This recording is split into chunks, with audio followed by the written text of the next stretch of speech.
for me, the way that I deal with it is if I lose a big hand, the first thing that happens is I start thinking, did I do anything wrong in the hand? Let me think about, in a sort of deconstructive way, an analytical way, what was my play during the hand? What was the other player's responses? Could I have done something different? Should I have done anything different? Was anything in my control that went wrong?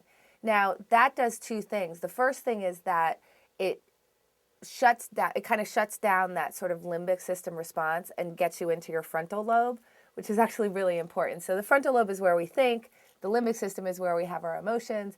If we let our limbic system go really light up, then that actually shuts our frontal lobe down. So we're not going to think clearly going forward. So by immediately saying, I'm going to start thinking about this analytically and I'm going to start going through the hand, you're really subverting that sort of emotional response almost through distraction, but there's actually sort of a psychophysiological thing that's going on.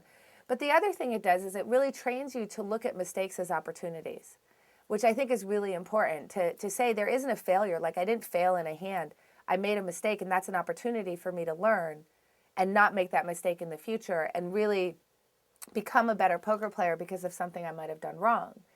And sometimes the conclusion after you've gone through this is not that you did anything wrong, but things just went wrong. Like, you had aces and they had fives, and they put all their money in the pot when they were only going to win 18% of the time, and they happened to win. And those kinds of things you don't have any control over. And I think very good poker players that get very good at saying, I'm not going to get upset about things that I have no control over. I'm going to focus on the things that I do have control over, because those are the things that are going to make me a winning player in the future.